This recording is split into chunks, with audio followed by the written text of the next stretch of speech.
और रुक कर लेते हैं इस बीच आ रही बड़ी खबर का। दौसा से इस वक्त की बड़ी खबर सामने आ रही है, जहां पर गणपति विसर्जन के दौरान हंगामा हुआ है। डीजे बंद कराने को लेकर विवाद हुआ और इसके बाद जमकर हंगामा हुआ। पुलिस ने डीजे बंद करा दिया, जिसके बाद लोगों का गुस्सा फूट पड़ा। लोगों ने पुलिस के खिलाफ नारेबाजी भी की है। वहीं पुलिस ने 2 जगहों पर डीजे बंद करवाया है, जिसके बाद अब लोगों में आक्रोश है। पुलिस के खिलाफ नारेबाजी की गई और हंगामा हुआ है।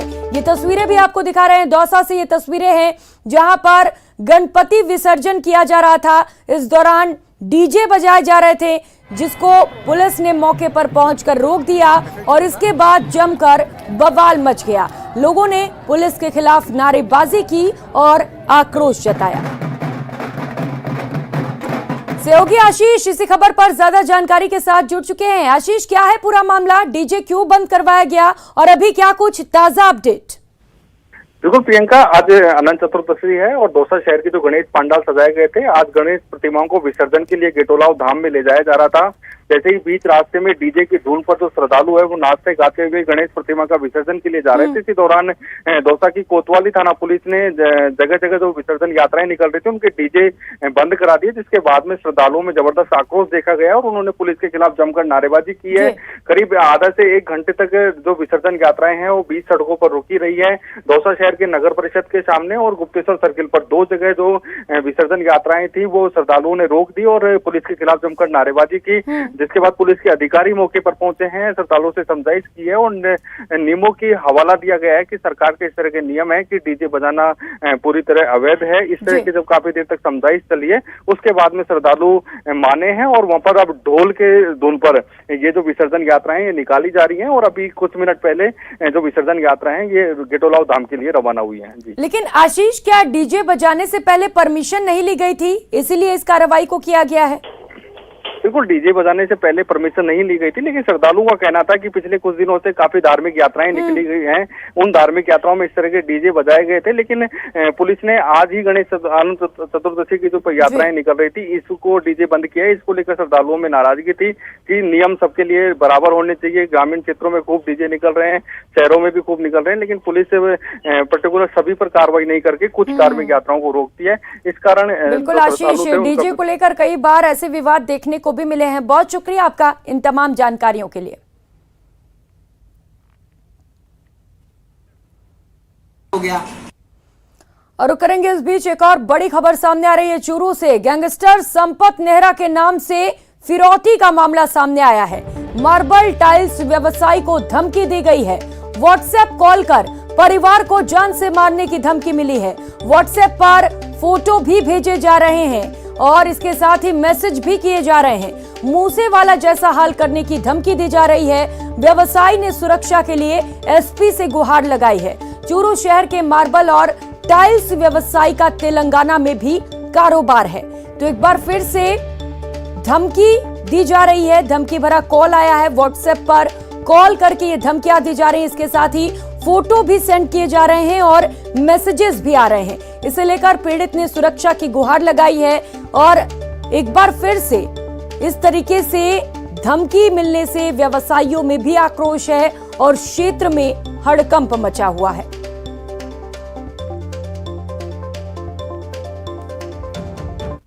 मांग रहे, मारने की धमकी दे रहे, पैसे नहीं दिए तो तुम्हारे को जान से मार देंगे। पहले 2 लाख से स्टार्ट किया, 20 लाख मांग रहे, अभी 10 लाख का मैसेज भेजा रहे हैं, वीडियो रिकॉर्डिंग भेज रहे हैं, व्हाट्सएप मैसेज कर रहे हैं कि दो पैसे दो नहीं तो सिद्धू मूसे वाला हाल करेंगे तुम्हारा, तेरे घर वालों को मार देंगे नहीं तो जान से। 30 तारीख से फोन कर रहे हैं वो नाइट से।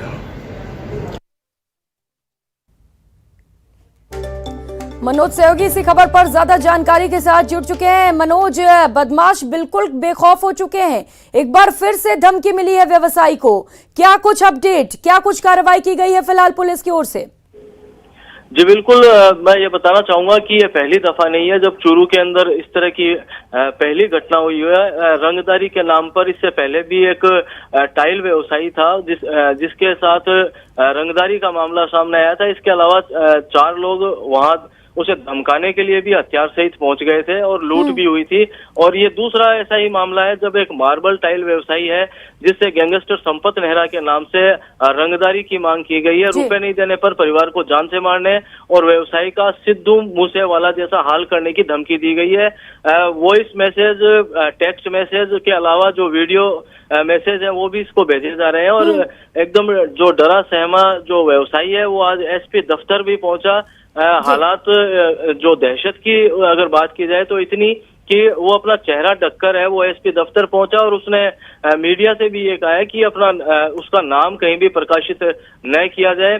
कहने का मतलब अपराधी हैं, उनके हौसले काफी बुलंद हैं और अभी फिलहाल उसके द्वारा जो एसपी है उनको इस पूरे मामले से अवगत करवाया गया है। उस सुरक्षा की मांग है वो उनके द्वारा की गई है। जी बिल्कुल मनोज, अपराधी बेखौफ है, लेकिन सवाल यही उठता है मनोज कि बार बार लगातार इस तरीके के वारदात आखिर क्यों हो रहे हैं, धमकियां क्यों मिल रही हैं, पुलिस का डर अपराधियों में से क्यों खत्म हो गया है। बहुत शुक्रिया आपका इन तमाम जानकारियों के लिए।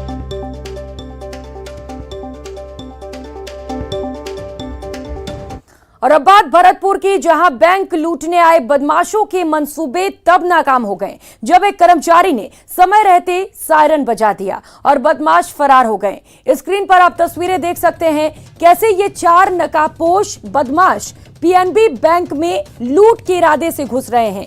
4 नकाबपोश बदमाश बाइक पर सवार होकर बैंक पहुंचे, जहां उन्होंने हवाई फायरिंग भी किए हैं, लेकिन तभी वहां मौजूद एक कर्मचारी ने बैंक का सायरन बजा दिया, जिसे सुनकर बदमाश हवाई फायर कर भागने लगे।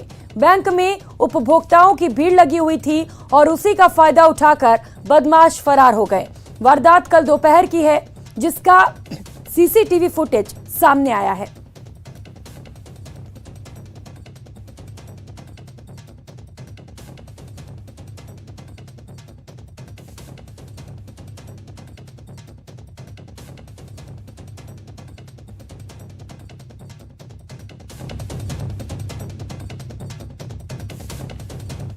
और खबर जयपुर से है। जयपुर में बेरोजगारों का विरोध प्रदर्शन देखने को मिला। राजस्थान बेरोजगार एकीकृत महासंघ ने हल्ला बोला। भर्तियों में विसंगति के चलते बाहर हुए अभ्यर्थियों ने प्रदर्शन किया। बाहर हुए अभ्यर्थियों को वापस लेने की मांग की गई। विसंगतियों को सही करवाने की भी मांग रखी गई। बोर्ड चेयरमैन हरिप्रसाद शर्मा को बेरोजगारों ने ज्ञापन सौंपा। बेरोजगार नेता उपेन यादव के नेतृत्व में यह प्रदर्शन किया गया। प्रदर्शन के दौरान की ये तस्वीरें आपको टीवी स्क्रीन पर दिखा रहे हैं और आपको अपडेट बता दें, फिलहाल आश्वासन के बाद इस प्रदर्शन को खत्म कर दिया गया है।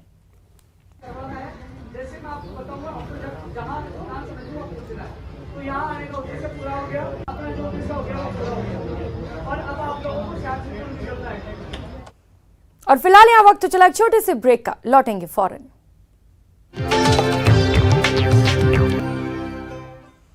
ब्रेक के बाद आप सभी का स्वागत है और अब आपको एक तस्वीर दिखाते हैं। जोधपुर से ये तस्वीरें सामने आई हैं जो शर्मसार करती हैं, इंसानियत को बदनाम करती हैं।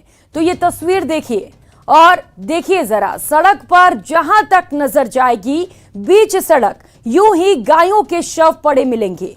पूरे 1 किलोमीटर तक तस्वीरें आपको विचलित कर सकती हैं, लेकिन यही सच है। लंपी से गौवंशों की हो रही मौत के बाद ये तस्वीरें आम हैं। नियम कहता है, सरकार के निर्देश हैं गाय की मौत के बाद गहरा गड्ढा खोदकर दफनाने का, लेकिन उसकी तामील कितनी हो रही है उसकी बानगी ये तस्वीरें हैं जो आई हैं जोधपुर के गंगाना रोड पर स्थित राजीव गांधी कॉलोनी से, जहां सड़क पर गायों के शव पड़े हैं, सड़ रहे हैं, बीमारियों को दावत दे रहे हैं। इलाके के लोग दुर्गंध में जीने को मजबूर हैं, लेकिन प्रशासन है जिसे शायद कुछ नहीं दिख रहा और सियासत तो हो ही रही है।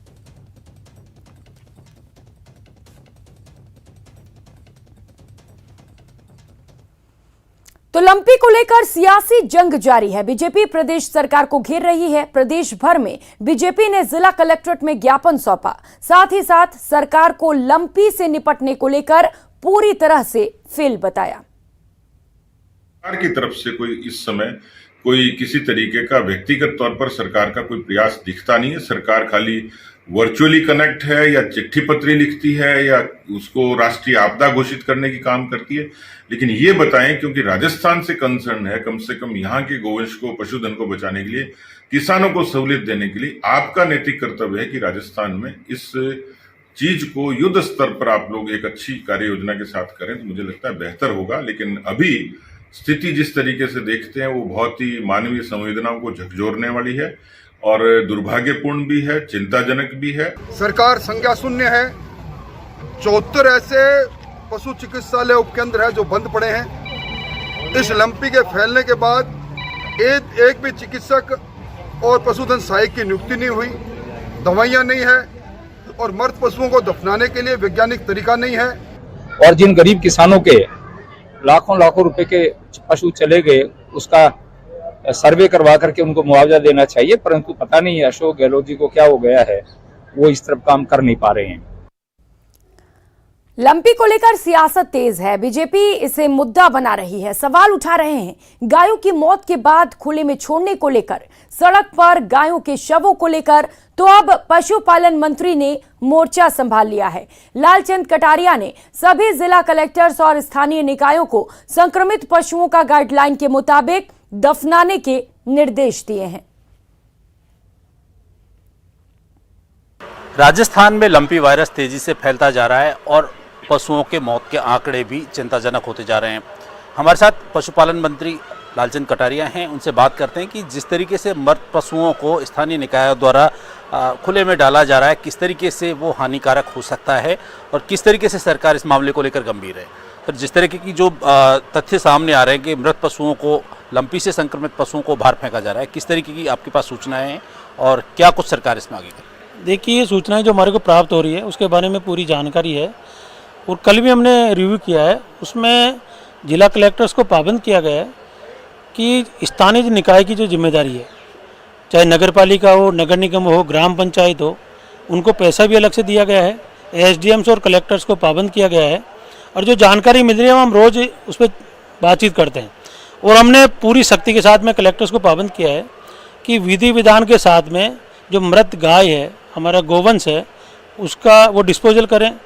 और कल से इसमें काफ़ी सुधार भी हुआ है।